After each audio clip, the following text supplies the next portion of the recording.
প্রিয় মুসলিম এবং অমুসলিম ভাই ও বোনেরা, আসসালামু আলাইকুম ওয়া রাহমাতুল্লাহি ওয়া বারাকাতুহু। আল্লাহর দয়া, শান্তি ও রহমত আপনাদের সবার উপরে বর্ষিত হোক।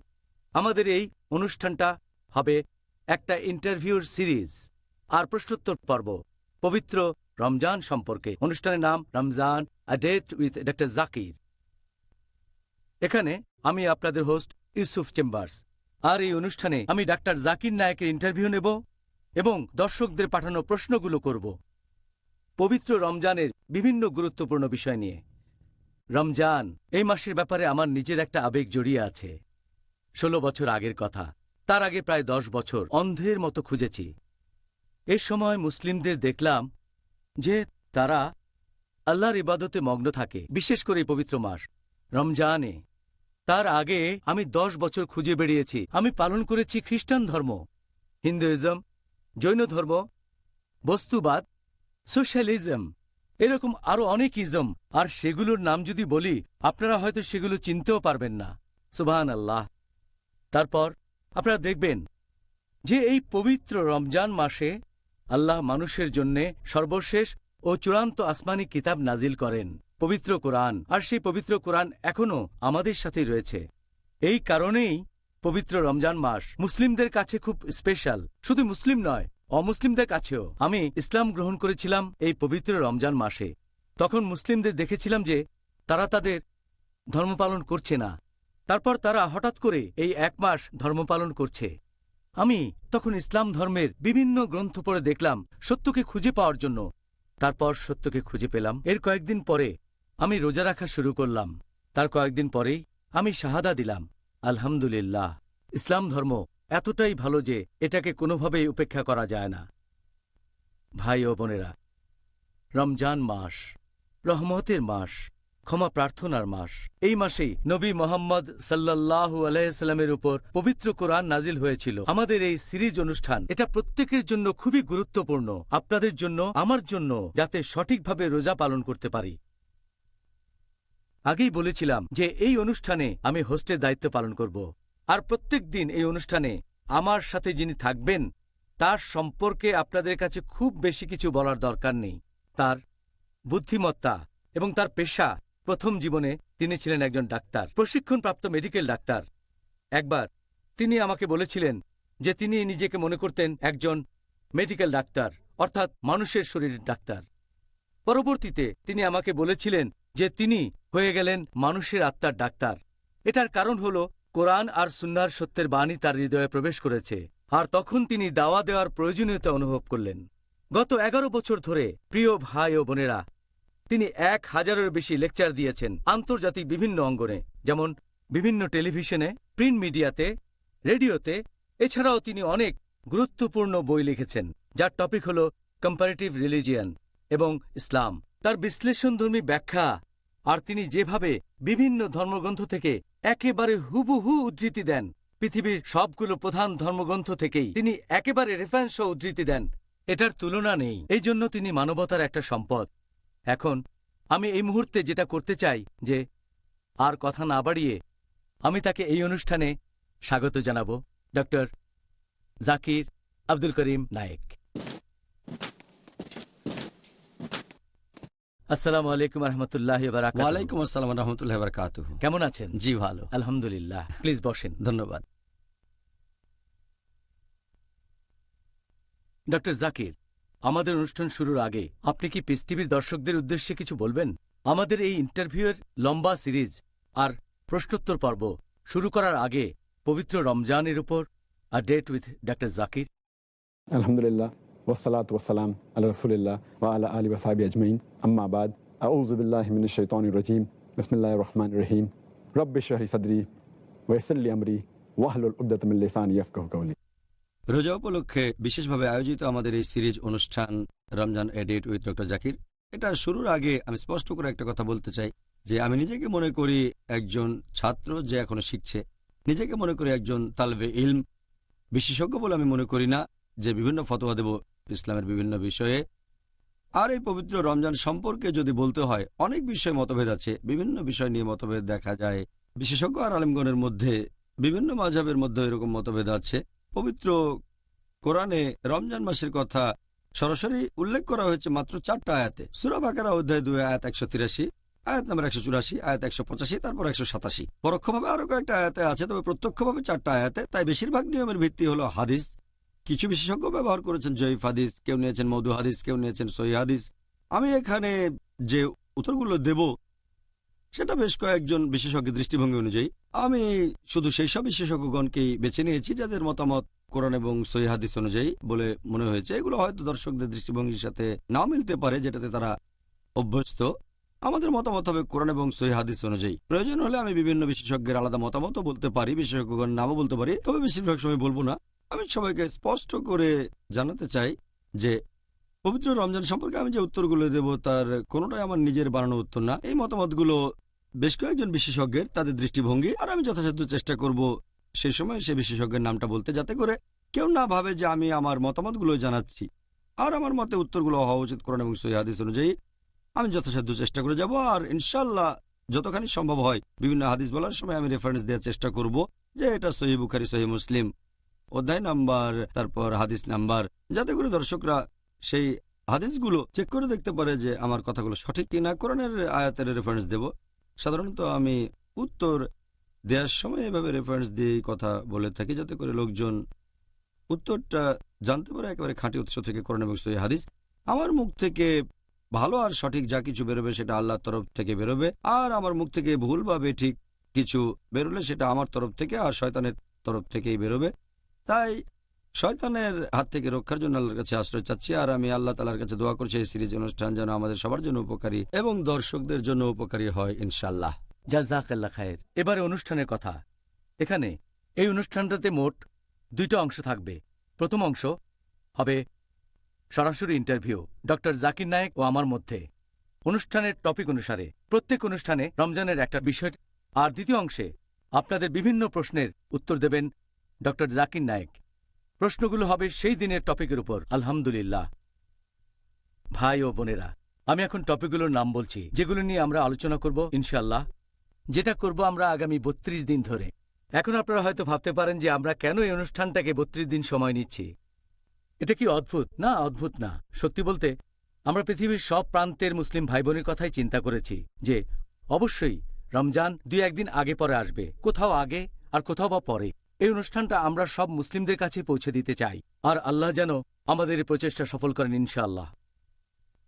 এবারে ভাই ও বোনেরা, আমরা এই অনুষ্ঠানের টপিকগুলো সম্পর্কে জানব। প্রথম দিনে 1 নম্বর টপিক, 1 নম্বর এপিসোড, সেটা হলো রমজান মাসকে স্বাগতম, অর্থাৎ আজ। 2 নম্বর এপিসোড, রমজান মাসে মুসলিমরা সাধারণত যে ভুলগুলো করেন। 3 নম্বর, রমজানের প্রারম্ভিক কথা। 4 নম্বর, কখন রোজা রাখা বাধ্যতামূলক আর অব্যাহতি আছে। 5 নম্বর, যেসব কাজ করলে রোজা ভেঙে যায় আর রোজা অবস্থায় যেসব কাজ নিষিদ্ধ।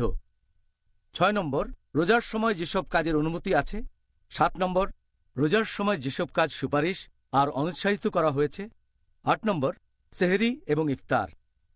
9 নম্বর, রোজা রাখার উদ্দেশ্য। 10 নম্বর, রোজা রাখার উপকারিতা। 11 নম্বর এপিসোড, রমজান অনুশোচনা বা তওবা করার মাস। আর 12 নম্বর, রমজান দোয়া এবং প্রার্থনা করার মাস।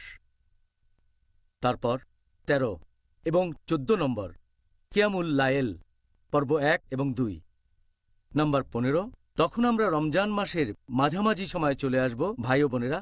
রমজান পবিত্র কোরআনের মাস, পর্ব 1। তারপর 16, রমজান পবিত্র কোরআনের মাস, পর্ব 2। 17, জাকাত, পর্ব 1। 18, জাকাত, পর্ব 2। 19, জাকাত, পর্ব 3। নম্বর 20, লাইলাতুল কদর। ইনশাআল্লাহ একেবারে সঠিক সময়ে রমজানের শেষ 10 দিন। এই সময় থেকে আপনারা এই মঙ্গলময় রাতের সন্ধান করবেন। এরপর নম্বর 21, এতেকাফ। নম্বর 22, এপিসোড নম্বর 22, রমজান আত্ম উন্নয়ন ও ইসলাহ দেয়ার মাস, পর্ব 1। এরপর নম্বর 23 এপিসোড, রমজান আত্ম উন্নয়ন এবং ইসলাহ দেয়ার মাস, পর্ব 2। এই পর্বটা শেষ হয়ে যাওয়ার পর 24 নম্বর এপিসোড, রমজান আত্ম উন্নয়ন ও ইসলাহ দেয়ার মাস, পর্ব 3। এপিসোড নম্বর 25, রমজান আত্ম উন্নয়ন ও ইসলাহ দেয়ার মাস, পর্ব 4। এপিসোড নম্বর 26, রমজান মাসে অমুসলিমদের কাছে দাওয়া দেয়া। এপিসোড 27 নম্বর হল কাজা রোজা, ফিদিয়া এবং রোজার কাফফারা। এপিসোড 28 নম্বর হল আকাশে চাঁদ দেখা। এপিসোড 29 নম্বর জাকাত আল ফিতর। এপিসোড 30 নম্বর ঈদ উল ফিতর। তারপর এপিসোড 31 নম্বর হল ঐচ্ছিক রোজা এবং নিষিদ্ধ রোজা। আর সবশেষে আমাদের অনুষ্ঠানের শেষ পর্ব, এপিসোড 32, এই রমজান থেকে পরের Ramzan, a date with doctor Zakir. আমি আপনাদের হোস্ট ইউসুফ চেম্বার্স। আজকের পর্বে আমাদের আলোচনার টপিক রমজান মাসকে স্বাগতম। আমাদের এই অনুষ্ঠানের টপিকগুলো আলোচনা করে ঠিক করেছি আমি আর ডক্টর জাকির নায়েক। ডক্টর জাকির, আমাদের আলোচনার এই টপিকগুলো সম্পর্কে আপনি কি বলবেন? আলহামদুলিল্লাহ, আমরা টপিকগুলো যেভাবে বেছে নিয়েছি আর যেভাবে ক্যাটাগরি করেছি, আলহামদুলিল্লাহ বিভিন্ন দিনে, এতে করে দর্শকদের উপকার হবে। রমজান মাসের বিস্তারিত সঠিক সময়ে জানতে পারবেন। এতে আমার জন্য সুবিধা হবে, আরও ভালোভাবে বিভিন্ন প্রশ্নের উত্তর দিতে পারবো, কারণ অনেক সময় এই প্রশ্নের উত্তরগুলো ওভারল্যাপ করতে পারে। সেজন্য আমি খেয়াল রাখবো যাতে করে আমি সেই টপিকের উপরেই বলি যেটা নিয়ে আলোচনা হচ্ছে, আর খেয়াল রাখবো যেন সেই দিনই আমি উত্তরটা বিস্তারিতভাবে দিতে পারি। আর যদি সে ব্যাপারে আগে বলে থাকি তখন হয়তো আমি সংক্ষেপেই উত্তরটা দেব। এখানে আপনারা একটা ব্যাপার দেখবেন যে আমাদের বেশিরভাগ টপিক, আমার মতে এগুলো রমজানের বেশ আগে থেকেই শুরু করা উচিত। আবার এমন কিছু টপিক আছে যেগুলো আলোচনা করা যেতে পারে বছরের যে কোনো সময়ে, যেমন ধরুন ঐচ্ছিক রোজা, এটা নিয়ে আলোচনা করা যায় বছরের যে কোনো সময়। আর কিছু টপিক যেমন ইতিকাফ আর লাইলাতুল কদর, এগুলো আলোচনা করা উচিত রমজানের শেষ 10 দিনে, আমরাও সেটা করব ইনশাল্লাহ। আর কিছু টপিক যেমন ঈদ উল ফিতর আলোচনা করা উচিত ঈদের ঠিক আগে।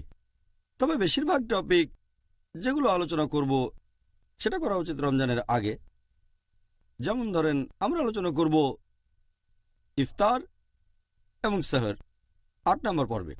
তারপর আলোচনা করব যেসব কাজ করলে একজনের রোজা ভেঙে যায় সেটা 5 নম্বর পর্বে। এদিকে আমরা কিন্তু রোজা রাখা শুরু করব রমজানের প্রথম দিন থেকে, এটার কোনো মানে হয় না। সেজন্য অনুষ্ঠানটা আরও আগে করা উচিত, অন্ততপক্ষে রমজান মাস শুরু হওয়ার 3 বা 4 সপ্তাহ আগে থেকেই। তবে আমি মানছি যে আমরা রমজানের প্রথম দিন থেকেই শুরু করছি, তার কারণ বেশিরভাগ মুসলিম ইসলামিক অনুষ্ঠান দেখে থাকে এই পবিত্র রমজান মাসে, অন্য মাসে বেশি দেখে না। রমজান মাসে মুসলিম দর্শকের সংখ্যা অনেক বেশি হয়ে থাকে, তাই আলহামদুলিল্লাহ পয়লা রমজানই শুরু করাটা ঠিক হয়েছে। তবে এটা আবারও কয়েক মাস পরে দেখানো উচিত, যাতে করে দর্শকরা পরের রমজানের জন্য প্রস্তুত হতে পারেন। মাশাআল্লাহ, এই অনুষ্ঠানের টপিকগুলো ডক্টর জাকির, এগুলো আপনি নিজে বিভিন্ন যুক্তি আর বৈজ্ঞানিক কারণ দেখিয়ে বেছে নিয়েছেন। আমি একটা পদক্ষেপের বেশ প্রশংসা করব, সেটা হলো অনুষ্ঠানের শুরুতে আমরা একটা পর্ব জুড়ে দিয়েছি রমজান মাসকে স্বাগতম। এটা খুবই লজিক্যাল, কারণ প্রথম দিনে সঠিকভাবে রোজা পালন করার ব্যাপারে সবাই যথেষ্ট মনোযোগী হবে। আশা করি দর্শকদের জন্য পর্বটা যথেষ্ট উপকারী হবে।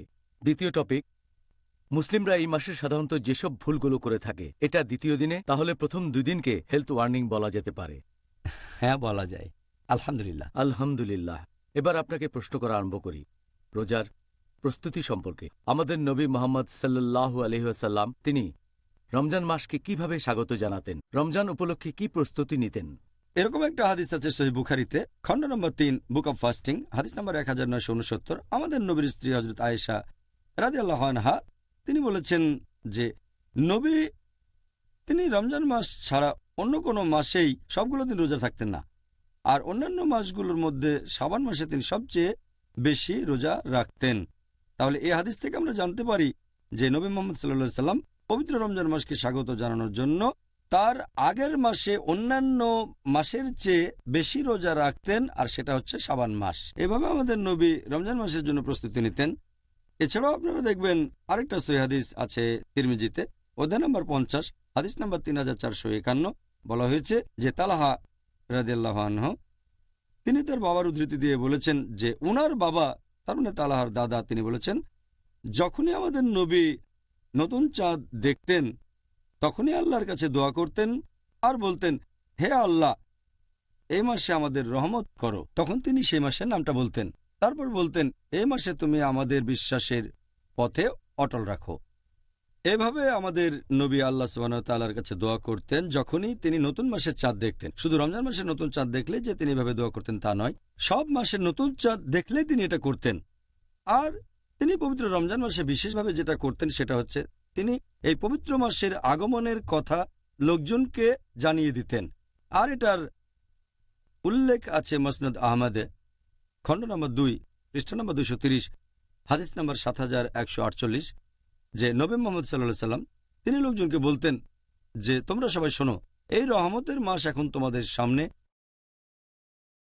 আর আল্লাহ সুবহানাহু ওয়া তাআলা আদেশ দিয়েছেন যে এই মাসে তোমরা রোজা রাখবে, আর বেহেশতের দরজা এই পবিত্র মাসে খোলা থাকবে, দোজখের দরজা বন্ধ হয়ে যাবে, শয়তানের সময় শেকলে বাঁধা থাকবে। আর এই পবিত্র মাসে একটা রাত থাকবে যেটা 1000 মাসের চেয়েও অনেক উত্তম। যদি কেউ এই মাসে আল্লাহ সুবহানাহু ওয়া তাআলার রহমত থেকে বঞ্চিত হয়ে যায়, সে আসলে একজন হতভাগ্য। তাহলে এখানে আমরা জানতে পারলাম যে নবী মুহাম্মদ সাল্লাল্লাহু আলাইহি সাল্লাম কিভাবে এই মাসকে স্বাগত জানাতেন। তিনি তখন লোকজনের কাছে এই পবিত্র মাস আগমনের সুসংবাদটা পৌঁছে দিতেন। মাশাআল্লাহ। এবার আপনার কাছে পরের প্রশ্নটা হচ্ছে, রমজান মাস কাছাকাছি আসলে তখন আমাদের কি করা উচিত? প্রথমে আমরা যেটা করব সেটা হলো আমরা আল্লাহ তাআলাকে ধন্যবাদ জানাবো যে আমরা আরও একবার এই আশীর্বাদের রমজান মাসকে আমাদের সামনে পাচ্ছি। আমরা আল্লাহকে ধন্যবাদ জানাবো তার দয়ার জন্য, আর এ মাসে আমরা ক্ষমা প্রার্থনা করব যাতে করে আমাদের অতীতের সব গুনাহ মাফ করা হয়। আমরা আল্লাহ তাআলাকে ধন্যবাদ জানাবো তিনি যে নিয়ামতগুলো দিয়েছেন সেজন্য, যে রহমত দিয়েছেন, যে ভালোবাসা দিয়েছেন। এটা সবচেয়ে সেরা মাস। আর আল্লাহ তাআলা পবিত্র কোরআনে বলেছেন, সূরা বাকারা অধ্যায় নম্বর 2, আয়াত নম্বর 185, বলা হয়েছে, শাহরু রমজান আল্লাযী উনজিলা ফীহিল কুরআন হুদাল লিন-নাস ওয়া বায়িনাতিন মিনাল হুদা ওয়াল ফুরকান। যার অর্থ হলো এই রমজান মাসে পবিত্র কোরআন অবতীর্ণ হয়েছে মানুষজাতির পথের দিশারি হিসেবে, সৎপথের স্পষ্ট নিদর্শন এবং সত্য আর মিথ্যার পার্থক্যকারী রূপে। এছাড়াও আল্লাহ তাআলা পবিত্র কোরআনে বলেছেন, সূরা বাকারা অধ্যায় নম্বর 2, আয়াত নম্বর 183, আল্লাহ বলেছেন, ইয়া আইয়ুহাল্লাযীনা আমানু হে মুমিনগণ, কুতিবা আলাইকুমুস সিয়াম কামা কুতিবা আলাল্লাযীনা মিন ক্বাবলিকুম লাআল্লাকুম তাত্তাকুন। অর্থাৎ হে মুমিনগণ, তোমাদের জন্য সিয়ামের বিধান দেওয়া হলো যেমন বিধান তোমাদের পূর্ববর্তীগণকে দেওয়া হয়েছিল, যাতে করে তোমরা শিখতে পারো আত্মসংযম। এখানে আরবি শব্দটা হলো তাত্তাকুন। এটা তাকওয়ার সমার্থক, যাতে করে তোমরা আল্লাহ তাআলাকে মেনে চলো, যাতে শিখতে পারো ধার্মিকতা, শিখতে পারো ন্যায়নিষ্ঠতা। তাহলে এই মাসে একজন মানুষ আরও বেশি ন্যায়নিষ্ঠ হতে পারে। এই পবিত্র মাসে আমাদের তাকওয়া সর্বোচ্চ স্তরে থাকতে পারে। আর এই রমজান মাসকে বলা যায় আমাদের জন্য একটা অ্যানুয়াল ট্রেনিং। এটাকে বলা যায় আমাদের শরীরের এক ধরনের সার্ভিসিং। আমরা জানি যে কিভাবে বিভিন্ন যন্ত্রপাতি আর মেশিনারির সার্ভিসিং করা হয়, হয়তো 3 মাসে একবার বা বছরে একবার। এখন আপনি এভাবে বলতে পারেন যে মানুষের শরীরটা পৃথিবীর মধ্যে সবচেয়ে সেরা যন্ত্র, তাহলে তো এই যন্ত্রেরও সার্ভিসিং দরকার হয়। আর রমজান হলো মানুষের শরীরের অ্যানুয়াল সার্ভিসিংয়ের মাস। এই হলো মানুষ জাতির জন্য আধ্যাত্মিক আর নৈতিক ট্রেনিংয়ের মাস। এভাবে আমাদের শরীর, মন এবং আত্মা বিশুদ্ধ হয়ে যাচ্ছে। এই পবিত্র মাসে আমরা আমাদের তাকওয়া বাড়াতে পারি, আমাদের ধৈর্য বাড়াতে পারি, পবিত্র কোরআন থেকে বিভিন্ন উপকারিতা আর দিক নির্দেশনা পেতে পারি। সুবহানাল্লাহ, জাযাকাল্লাহ খায়ের। সুন্দর বলেছেন। পরের প্রশ্ন, রমজান মাস কাছাকাছি আসলে আমাদের যে কাজগুলো করা উচিত সে ব্যাপারে আপনি পিস টিভি দর্শকদের কি উপদেশ দেবেন? আমি উপদেশ দেব যে প্রত্যেক মুসলিম পুরুষ বা নারী এই রমজান মাসে এই ব্যাপারে দৃঢ় সিদ্ধান্ত নেবে যে তারা এই আশীর্বাদের মাসে, রমজান মাসে প্রতিটা দিনই রোজা রাখবে। আর আমরা চেষ্টা করব যাতে এই মাসের সব উপকারিতা নেওয়া যায়। এই আশীর্বাদের মাসে আমরা একটা মিনিটও তুচ্ছ বা সামান্য কাজে ব্যয় করব না। এই মাসে আমরা যতটা পারি আল্লাহ সুবহানাহু ওয়া তাআলাকে স্মরণ করব। আমরা তার কাছে দয়া ভিক্ষা করব, তার কাছে ক্ষমা প্রার্থনা করব। আমরা চেষ্টা করব যাতে তার ভালোবাসা পেতে পারি। আর এই সময়ে বাড়ানোর চেষ্টা করব আমাদের ধার্মিকতা, আমাদের ন্যায়নিষ্ঠতা, আমাদের ধৈর্য। আর আমাদের নবী মুহাম্মদ সাল্লাল্লাহু আলাইহি ওয়াসাল্লাম বলেছেন, সহিহ বুখারী খণ্ড নম্বর 3, বুক অব ফাস্টিং, হাদিস নম্বর 1903, আমাদের নবী মুহাম্মদ সাল্লাল্লাহু আলাইহি ওয়াসাল্লাম বলেছেন, যদি কেউ মিথ্যে কাজ আর মিথ্যে কথা থেকে বিরত না থাকে, আল্লাহ সুবহানাহু ওয়া তাআলা তার খাদ্য গ্রহণ বা পানীয় গ্রহণ থেকে বিরত থাকাটাও দেখবেন না। তার মানে যদি কোনো লোক মিথ্যে কাজ এবং মিথ্যে কথা বলা বাদ না দেয়, আল্লাহ তাহলে তার পানাহারে বিরত থাকাটাকে কোনো গুরুত্ব দেবেন না। তার মানে আপনার রোজাটা গ্রহণযোগ্য হবে না যদি না মিথ্যে কাজ আর মিথ্যে কথা থেকে বিরত থাকেন। আমাদের প্রিয় নবী মুহাম্মদ সাল্লাল্লাহু আলাইহি ওয়াসাল্লাম তিনি আরো বলেছেন, এটাও একটা সহিহ হাদিস যেটা উল্লেখ করা হয়েছে মুসনাদ আহমদে, খণ্ড নম্বর 2, পৃষ্ঠা নম্বর 230, হাদিস নাম্বার 7148। এই হাদিসটা এছাড়াও আছে সুনান আল নিসাইতে, অধ্যায় নম্বর 5, হাদিস নাম্বার 2106। সেখানে আমাদের নবী মুহাম্মদ সাল্লাল্লাহু আলাইহি ওয়াসাল্লাম বলেছেন, সবাই শোনো, রহমতের মাস রমজান তোমাদের সামনে। আল্লাহ তাআলা আদেশ দিয়েছেন যে এই মাসে তোমরা রোজা রাখবে আর বেহেশতের দরজা খোলা অবস্থায় থাকবে এই পবিত্র মাসে, এবং দোজখের দরজা বন্ধ থাকবে।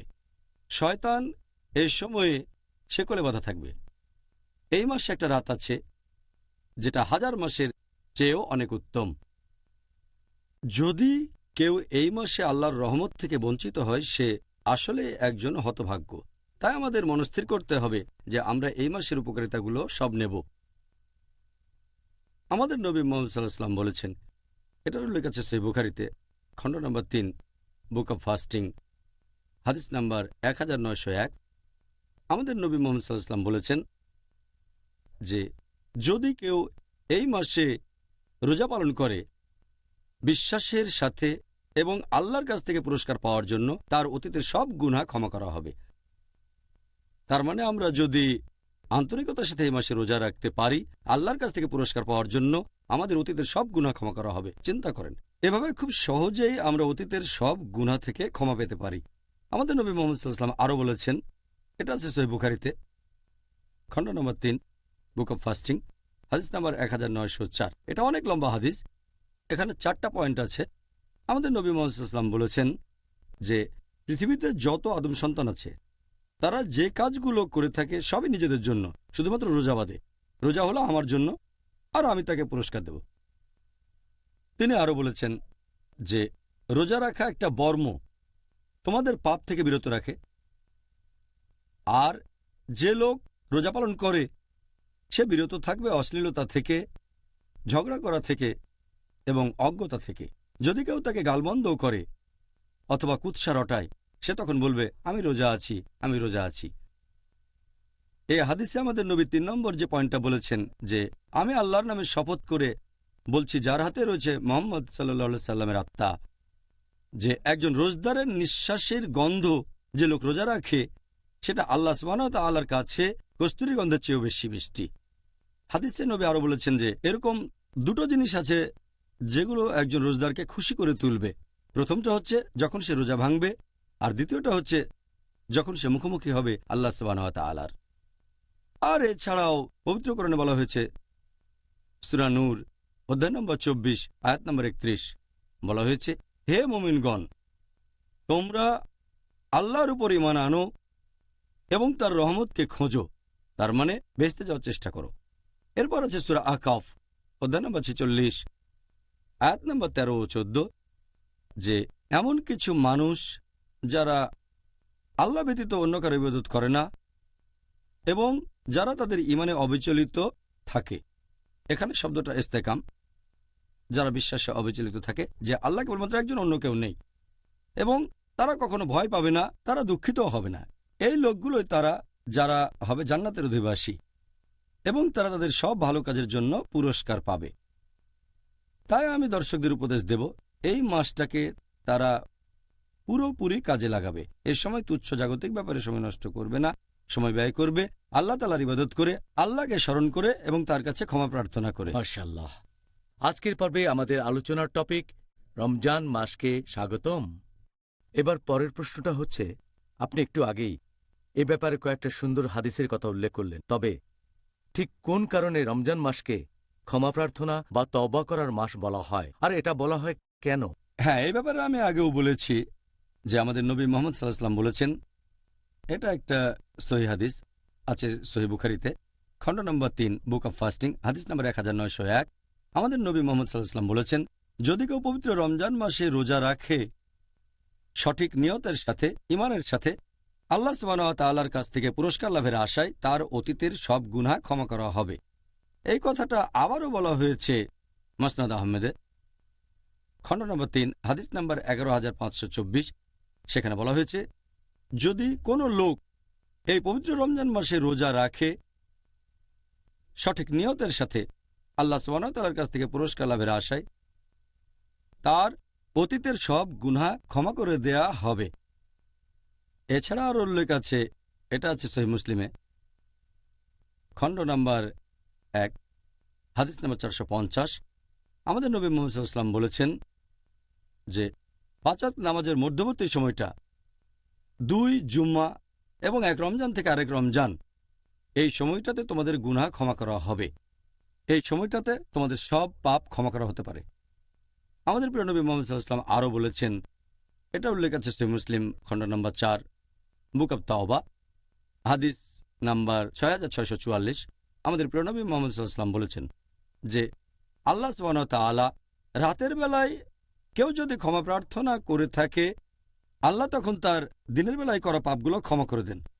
আর আল্লাহ সুবহানাহু ওয়া তাআলা দিনের বেলায় কেউ ক্ষমা প্রার্থনা করলে তার সেই পাপগুলো ক্ষমা করে দেন যেগুলো করেছে রাতের বেলায়। তাই এটা হলো ক্ষমা প্রার্থনার জন্য সেরা একটা মাস, এই পবিত্র রমজান মাস। এই মাসে সহজে নিজের পাপগুলো থেকে ক্ষমা পেতে পারেন, কারণ বেহেশতের দরজা এ সময় খোলা থাকে, দোজখের দরজা বন্ধ থাকে। সেজন্য রমজানকে বলা হয় ক্ষমার মাস। আল্লাহু আকবার। এই কারণে সবাই এই মাসে ইবাদতে মগ্ন থাকে। কারণটা তাহলে জানলাম। সুবহানাল্লাহ। ডাক্তার জাকির, এই পবিত্র রমজান মাসে মুসলিমদের কি বিশেষ কিছু কাজের প্রতি মনোযোগ দেওয়া উচিত? আর আমরা জানি যে দর্শকরা আপনার কাছ থেকে এটা জেনে দারুণভাবে উপকৃত হবেন যে এই মাসে তাদের কোন কাজটা করা উচিত, আর তারা এখন থেকেই রমজানের জন্য প্ল্যান করতে পারবেন। হ্যাঁ, আমার মতে এটা খুবই ভালো প্রশ্ন, কারণ বেশিরভাগ কাজের কথা আমরা হয়তো বলবো বিভিন্ন আলাদা এপিসোডে। আমি এখানে সংক্ষেপে কয়েকটা গুরুত্বপূর্ণ পয়েন্টের কথা এখন আলোচনা করব, কারণ বিস্তারিত বললে অনেক সময় লেগে যাবে। কয়েকটা গুরুত্বপূর্ণ পয়েন্ট মনে রাখতে হবে। যে 1 নম্বর, সেটা হলো নিয়ত। নিয়ত খুবই গুরুত্বপূর্ণ। রোজার এই নিয়ত হবে শুধুমাত্র আল্লাহ সুবহানাহু ওয়া তাআলার জন্য। কারো রোজা গ্রহণযোগ্য হওয়ার জন্য নিয়ত খুবই গুরুত্বপূর্ণ। নিয়ত এখানে খুবই গুরুত্বপূর্ণ। এটা ছাড়া কারো রোজা গ্রহণযোগ্য হবে না। 2 নম্বর, সেটা হলো রোজা সম্পর্কিত কিছু সুন্নত পালন করা। এই ব্যাপারে কয়েকদিন পরে বিস্তারিত আলোচনা করব। তবে এখানে একটা ব্যাপার বলি যে নবীর একটা গুরুত্বপূর্ণ সুন্নত হচ্ছে যে আমরা আমাদের সাহরি করব যতটা দেরিতে করা সম্ভব, তার মানে ভোর হওয়ার সামান্য একটু আগে, ফজরের নামাজের একটু আগে। আর আমরা আমাদের রোজা ভেঙে ফেলব, ইফতার করব যত তাড়াতাড়ি সম্ভব, ঠিক সূর্যাস্তের পরপরই। এছাড়াও এই রহমতের মাসে আমরা খুব সাবধানে থাকব, সেই সব কাজগুলো থেকে বিরত থাকব যে কাজগুলো নিষিদ্ধ, যেগুলো হারাম, আর যেসব কাজ মাকরু। এটা আমাদের জন্য সুবর্ণ সুযোগ। যদি কোনো লোকের এমন কোনো অভ্যেস থাকে যেটা শরিয়ার বিরুদ্ধে হতে পারে, যেটা হারাম কাজ অথবা মাকরু কাজ, রমজান এসব কাজ থেকে বিরত থাকা শ্রেষ্ঠ সময়। এই অভ্যেসটা থেকে যাবে আর ইনশাআল্লাহ হয়তো সারা জীবন সেই খারাপ কাজ থেকে বিরত থাকবেন। যেমন ধরেন একজন লোক, সে হয়তো অ্যালকোহল পানে অভ্যস্ত। যদি অ্যালকোহল পান থেকে বিরত থাকেন সূর্যোদয় থেকে শুরু করে সূর্যাস্ত পর্যন্ত, সে তাহলে মদ থেকে বিরত থাকতে পারবে বাকি জীবনটাও। একইভাবে আমরা চেষ্টা করব সেসব কাজ থেকে বিরত থাকতে যে কাজগুলো মাকরু। যেমন ধরেন দাঁড়িয়ে পানি পান করা মাকরু। যদি এমন অভ্যাস থাকে তাহলে একটু চেষ্টা করবেন যেন রমজান মাসে আপনি বসে পানি পান করবেন। এটা আমাদের নবীর সুন্নত। তাহলে আপনারা এই মাসে বিভিন্ন রকম হারাম কাজ থেকে বিরত থাকতে পারেন, যে কাজটা হয়তো আপনি করতেন, অথবা কোনো মাকরু কাজ। এছাড়াও এই পবিত্র রমজান মাসে আপনি আমাদের নবী মুহাম্মদ সাল্লাল্লাহু আলাইহি ওয়াসাল্লামের বিভিন্ন সুন্নত প্রয়োগ করতে পারেন আপনার দৈনন্দিন জীবনে। যেমন ধরেন হয়তো দাড়ি রাখলেন, অনেক মুসলিমই দাড়ি রাখে না। এটা সুন্দর মাস যখন নবীর সুন্নতগুলো মেনে চলতে পারেন। এছাড়াও নবীর সুন্নত বিভিন্ন রকম দোয়া, যখন বাসার ভেতরে ঢুকবেন, টয়লেট থেকে বের হবেন, তারপর কোনো কিছুতে ভ্রমণ করার সময়ে যে দোয়া করবেন, সুবহানাল্লাযী সাকলানা হাযা ওয়া কুন্না লাহু মুকরিনিন ওয়া ইন্না রাব্বিনা মুনকালিবুন। তাহলে এটা বেশ ভালো সময়। এই সময় যত বেশি সম্ভব নবীর সুন্নত পালন করে চলবেন, যাতে সরল পথে থাকতে পারেন। এটা খুবই সুন্দর মাস। এ সময়ে আপনারা চেষ্টা করবেন নামাজ আদায় করার জন্য। শুধুমাত্র 5 ওয়াক্ত নামাজ নয়, এগুলো তো ফরজ, এছাড়াও বেশি করে নফল আর সুন্নত পড়ার চেষ্টা করে যাবেন। যদি জামাতে নামাজ পড়ার অভ্যেস না থাকে তাহলে জামাতে নামাজ পড়বেন, আর যত বেশি সম্ভব মসজিদে যান নামাজের জন্য। এই মাসে আপনারা চেষ্টা করবেন যেন তারাবি মিস না করেন। অনেকে মনে করে, আর কথাও সত্য যে এটা সুন্নত, তবে অনেকে মনে করে যেহেতু এটা সুন্নত তাই মিস করা যেতে পারে। তারাবি খুবই গুরুত্বপূর্ণ একটা সুন্নত, যদিও এটা ফরজ না। তারপরও মুসলিমদের এটা করা উচিত যে যতখানি সম্ভব তারা তারাবির নামাজ পড়বে, কারণ এখানে অনেক রহমত। তাহলে তারাবি অনেক গুরুত্বপূর্ণ, মুসলিমদের এটা মিস করা উচিত না। আর যখন তারাবির নামাজ পড়ব, আমাদের অনেকেই খুব তাড়াতাড়ি করে নামাজ পড়ে, কারণ আমরা কোরআন খতম দিতে চাই। আমাদের অনেকে তারাবির নামাজ পড়ে 100 মাইল স্পিডে একেবারে। আমরা তারাবির নামাজ পড়ব ধৈর্যের সাথে, মাঝারি গতির সাথে, যাতে লোকজন বুঝতে পারে আল্লাহ আমাদের কি আদেশ দিয়েছেন। আর যদি সময় থাকে, যদি সম্ভব হয়, আমাদের ইতেকাফ করা উচিত শেষ 10 দিন। আর ইতেকাফের সময় আমরা মানুষজনের সাথে বেশি মেলামেশা করব না। অনেকে ইতেকাফের সময় মানুষের সাথে মেলামেশা করে থাকে, এতে করে ইতেকাফের উদ্দেশ্যটা পূর্ণ হয় না। এছাড়াও আমরা এই মাসে বেশি করে দোয়া করব, বেশি করে প্রার্থনা করব। এটা হলো দোয়া করার মাস। আর বেশি করে জিকির করব, আল্লাহ তাআলাকে বেশি করে স্মরণ করব এবং তার ইবাদত করব। এই পবিত্র রমজান মাসে আমরা যত বেশি সম্ভব কোরআন শরীফ পড়ব। আর কোরআন আরবিতে পড়ার পাশাপাশি যদি আপনি আরবি ভাষা জানেন তাহলে কোনো সমস্যা নেই। যদি আরবি না জানেন তাহলে সেই ভাষায় পবিত্র কোরআনের কোনো অনুবাদ পড়েন যে ভাষাটা সবচেয়ে ভালো বোঝেন। যদি ইংরেজি ভালো বোঝেন ইংরেজিতে পড়েন, উর্দু ভালো বুঝলে উর্দুতে পড়েন, যেটা ভালো বোঝেন সে ভাষায় অনুবাদ পড়েন। তবে কোরআন পাঠ করার সময় এই জন্য অবশ্যই সওয়াব পাবেন। এ সময় কোরআনের অনুবাদটাও পড়তে হবে, যাতে করে আল্লাহ সুবহানাহু ওয়া তাআলার নির্দেশগুলো প্রয়োগ করতে পারেন। যদি সম্ভব হয় প্রতি 7 দিনে একবার কোরআন পাঠ করেন, অথবা প্রত্যেক দিন অন্তত 1 পারা কোরআন পড়েন, তাহলে এই রমজান মাসে অন্ততপক্ষে একবার পবিত্র কোরআন খতম দিতে পারবেন। এই মাসে যত বেশি সম্ভব আপনারা হাদিস পাঠ করবেন, তবে খেয়াল রাখবেন যেন সহিহ হাদিস পাঠ করেন। আর হাদিসের উপরে সবচেয়ে ভালো গ্রন্থ হচ্ছে সহিহ আল বুখারী, তারপর সহিহ মুসলিম। অন্যান্য কুতুবে সিত্তাও পড়ে দেখতে পারেন, তবে যেন সহিহ হয়। এছাড়াও নবী মুহাম্মদ সাল্লাল্লাহু আলাইহি ওয়াসাল্লামের জীবনীর উপরে বই পড়েন। এরপর দেখবেন যদি আপনারা জাকাত না দেন তাহলে জাকাত আদায় করবেন, কারণ এটা বাধ্যতামূলক দান। প্রত্যেক ধনী লোক যাদের সঞ্চয় নিসাব লেভেলের উপরে 85 গ্রাম স্বর্ণের চেয়ে বেশি, তাহলে সে তার সঞ্চয় থেকে 2.5% প্রতি হিজরি বছরে জাকাত হিসেবে দান করবে, জাকাত দেবেন। আর অনেক মানুষ তারা সঠিকভাবে জাকাতের হিসেব করে না। এখানে খেয়াল রাখবেন যাতে জাকাতটা সঠিকভাবে হিসাব করেন।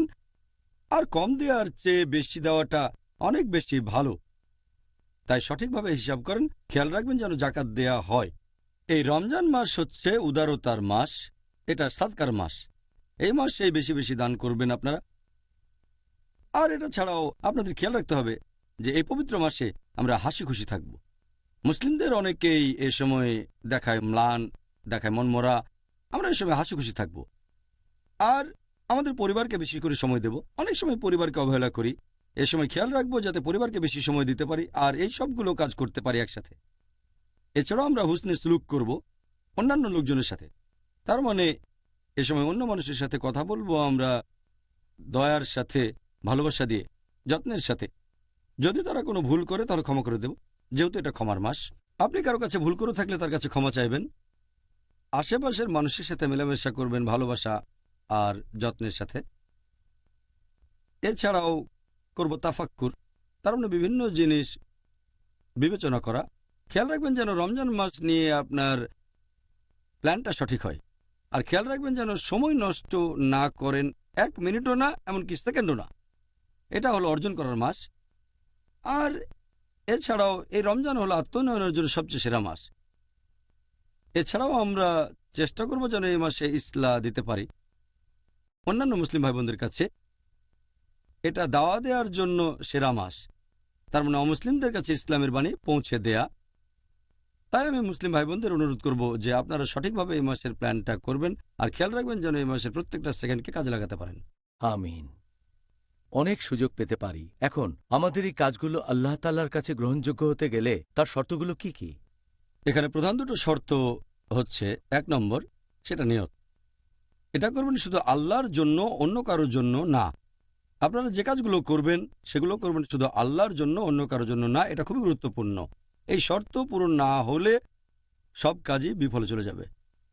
আল্লাহ সুবহানাহু ওয়া তাআলা পবিত্র কোরআনে বলেছেন, সূরা বাইয়িনা অধ্যায় নম্বর 98 আয়াত নম্বর 5, বলা হয়েছে যে তোমরা শুধুমাত্র আল্লাহ সুবহানাহু ওয়া তাআলার ইবাদত করবে।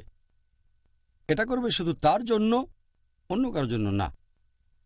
এছাড়া উল্লেখ করা আছে সূরা ইনসান অধ্যায় নম্বর 76 9 নম্বর আয়াত, বলা হয়েছে যে তোমাদের আহার দিয়েছি আল্লাহর সন্তুষ্টি লাভের জন্য, যাতে আল্লাহ সুবহানাহু ওয়া তাআলা খুশি হন। আমরা তোমাদের নিকট থেকে কোনো পুরস্কারও চাই না, কোনো প্রতিদানও চাই না। তার মানে যদি কাউকে খাওয়ান, সেটা করেছেন আল্লাহর সন্তুষ্টি লাভের জন্য, সেটার বদলে কোনো রকম পুরস্কার অথবা প্রতিদান আশা করেননি। এটা খুবই গুরুত্বপূর্ণ ব্যাপার। মনে রাখবেন, আপনার সব কাজ হবে আল্লাহর সন্তুষ্টি লাভের জন্য। এটা খুবই গুরুত্বপূর্ণ ব্যাপার। এছাড়াও আরও উল্লেখ আছে পবিত্র কোরআনে সূরা শূরা অধ্যায় নম্বর 42 আয়াত নম্বর 20, যদি কেউ আখিরাতের ফসল কামনা করে কোনো কাজ করে থাকে, আল্লাহ সুবহানাহু ওয়া তাআলা তার পুরস্কার আখিরাতের ফসল বহুগুণে বর্ধিত করে দেন। আর যদি কেউ দুনিয়ার ফসল কামনা করে কোনো কাজ করে থাকে, দুনিয়ার আশা করে, আল্লাহ তার জন্য দুনিয়ায় কিছু দেবেন, কিন্তু আখিরাতে তার জন্য কিছু থাকবে না। আল্লাহ এই কথা আবারও বলেছেন সূরা হুদ অধ্যায় নম্বর 11 আয়াত 15 ও 16, যে যদি কেউ পৃথিবীর জীবন আর তার শোভা কামনা করে অথবা কোনো কাজ করে এই দুনিয়ার খাতিরে, আর এই পৃথিবীর জৌলুস কামনা করে, আল্লাহ সুবহানাহু ওয়া তাআলা এই দুনিয়ায় তাকে কিছু দেবেন, কিন্তু আখিরাতে তার জন্য কিছুই থাকবে না, শুধুমাত্র আগুন ছাড়া। আর তারা যে কাজ করে সেগুলো সব আখিরাতে নিষ্ফল হয়ে যাবে। সেজন্য যাই করেন সেটা হবে আল্লাহ সুবহানাহু ওয়া তাআলার জন্য। আর ইসলাম ধর্মের দ্বিতীয় খলিফা হযরত ওমর রাদিয়াল্লাহু আনহু, এটার উল্লেখ আছে সহিহ বুখারীতে খণ্ড নম্বর 1 হাদিস নম্বর 1। হযরত ওমর রাদিয়াল্লাহু আনহু তিনি বলেছেন যে আমাদের নবী মুহাম্মদ সাল্লাল্লাহু আলাইহি ওয়াসাল্লাম বলেছেন, ইন্নামাল আমালু বিন্নিয়াত, যার অর্থ তোমাদের কাজের বিচার হবে তোমাদের নিয়ত দিয়ে। আমাদের নবী আরও বলেছেন যে তোমাদের সব কাজের ভিত্তি হলো নিয়ত। যদি কেউ হিজরত করে আল্লাহ এবং রাসূলের জন্য, তাহলে সেটা আল্লাহ আর তার রাসূলের জন্য। আর যদি কেউ হিজরত করে, দেশ ত্যাগ করে জাগতিক সুবিধার জন্য অথবা বিয়ের জন্য, তাহলে সেটা করেছে জাগতিক সুবিধার বিয়ের জন্য। তাই নিয়ত খুবই গুরুত্বপূর্ণ। আর এ কথাটা আরও আছে অন্য আরেকটা হাদিসে আছে সহিহ মুসলিমে খণ্ড নম্বর 4 হাদিস নম্বর 7114, বলা হয়েছে যে আমাদের প্রিয় নবী মুহাম্মদ সাল্লাল্লাহু আলাইহি ওয়াসাল্লাম বলেছেন যে আল্লাহ সুবহানাহু ওয়া তাআলা বলেছেন যে আমি একাই স্বয়ংসম্পূর্ণ, আমার কোনো সাহায্যকারীর প্রয়োজন নেই। যদি কেউ কোনো কাজ করে অন্যের জন্য, পাশাপাশি আমার জন্য, আমি সেটা ত্যাগ করি, কারণ এখানে সে অন্য কাউকে শরিক করেছে। তার মানে কিছু অংশ করেছে আল্লাহর জন্য আর কিছু অংশ অন্যের জন্য। এরকম করতে পারবেন না, করবেন শুধুমাত্র আল্লাহ সুবহানাহু ওয়া তাআলার জন্য, শুধুমাত্র তার জন্য, আর কারোর জন্য না। আল্লাহ তাআলা তার সাথে কাউকে শরিক করাকে পছন্দ করেন না। এটা গুরুত্বপূর্ণ। এটা একটা বেসিক ব্যাপার, আর সেটা হলো নিয়ত। কোনো কাজ গ্রহণযোগ্য হবে এজন্য দ্বিতীয় যে শর্তটা, সেটা হলো আমরা যে কাজ করব সেগুলো হবে শরিয়া অনুযায়ী, সেটা হবে আল্লাহ এবং রাসূলের নির্দেশ অনুযায়ী, সেগুলো হবে কোরআনের শিক্ষা অনুযায়ী এবং নবী মুহাম্মদ সাল্লাল্লাহু আলাইহি ওয়াসাল্লামের শিক্ষা অনুযায়ী। এটা আছে সহিহ মুসলিমে খণ্ড নম্বর 3 হাদিস নম্বর 4267। আমাদের প্রিয় নবী মুহাম্মদ সাল্লাল্লাহু আলাইহি ওয়াসাল্লাম বলেছেন যে যদি তোমার কাজগুলো আমাদের পথ অনুযায়ী না হয়, ইসলাম ধর্ম অনুযায়ী না হয়ে থাকে, কোরআন ও সহিহ হাদিস অনুযায়ী না হয়, তাহলে সেটা বাতিল করা হয়। তার মানে আপনার কাজ গ্রহণযোগ্য হতে গেলে সেটা কোরআন ও সহিহ হাদিস অনুযায়ী হতে হবে। আর এটার উল্লেখ আছে আরেকটা সহিহ হাদিসে আবু দাউদ খণ্ড নম্বর 3 হাদিস নম্বর 4950।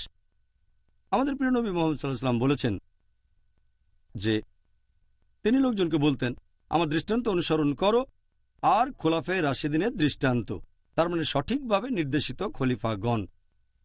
যদি তাদের অনুসরণ করেন, তাদের আঁকড়ে ধরেন একেবারে শক্ত করে, তার মানে কঠোরভাবে মেনে চলেন আমাদের নবীর সুন্নত, আমার সুন্নত, নবী বলেছেন তার সুন্নত, তার পথ, আর খোলাফায়ে রাশেদিনের দেখানো পথ, মানে সঠিকভাবে নির্দেশিত খলিফাগণ। কোনো কাজ গ্রহণযোগ্য হতে গেলে নিয়ত হবে শুধুমাত্র আল্লাহ সুবহানাহু ওয়া তাআলার জন্য, আর সেটা হবে শরিয়া অনুযায়ী, কোরআন সুন্নাহ অনুযায়ী। সুবহানাল্লাহ, আপনি খুব সুন্দর উত্তর দিয়েছেন, ধন্যবাদ। আলহামদুলিল্লাহ। আমরা অনুষ্ঠানের শুরুতেই আপনাদের বলেছিলাম যদি হাতে সময় থাকে তাহলে আপনাদের পাঠানো বেশ কিছু প্রশ্নের উত্তর দেব, যেগুলোর টপিকের সাথে প্রাসঙ্গিক। আজকে হাতে কিছু সময় আছে, তাহলে ডাক্তার জাকির, যে মানুষজন সাধারণত একটা কথা বলে রমজান মাসকে স্বাগত জানায়, রমজান মোবারক, কিছু মানুষ বলে এটা বিদা, আবার কেউ বলে এটা সুন্নত, এই ব্যাপারে আপনি কি বলবেন?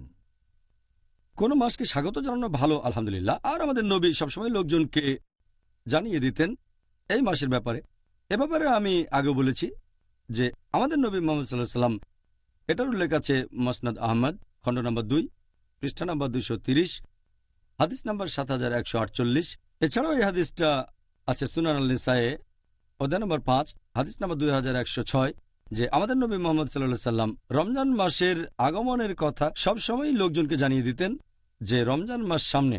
আমাদের নবী সে সময় লোকজনের উদ্দেশ্যে বলতেন, সবাই শোনো, রহমতের মাস রমজান এখন তোমাদের সামনে, আর আল্লাহ সুবহানাহু ওয়া তাআলা তোমাদের আদেশ দিয়েছেন যে তোমরা এই মাসে রোজা রাখবে।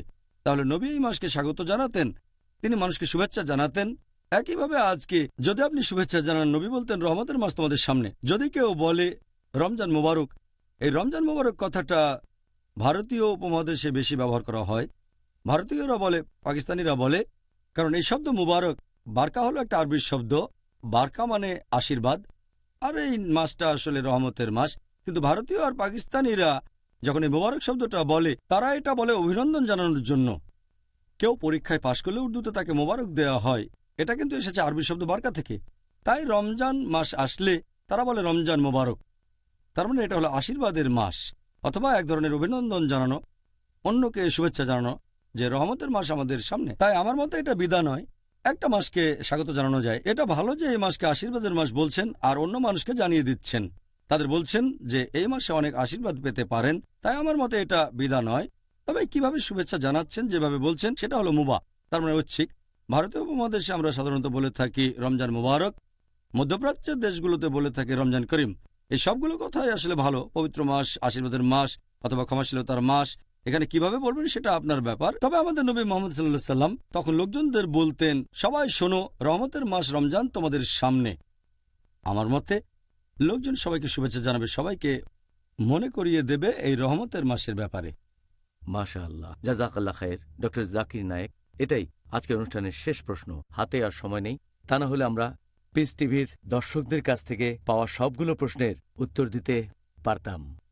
ভাই ও বোনেরা, জাযাকাল্লাহ খায়ের। আশা করি আপনারাও ডাক্তার জাকির নায়েকের উত্তরগুলো উপভোগ করেছেন। আজকের টপিক ছিল রমজান মাসকে স্বাগতম। আগামীকাল আলোচনার টপিক রমজান মাসে মুসলিমরা সাধারণত যে ভুলগুলো করে থাকে। আগামীকাল আবার দেখা হবে। আসসালামু আলাইকুম ওয়া রাহমাতুল্লাহি ওয়া বারাকাতুহু।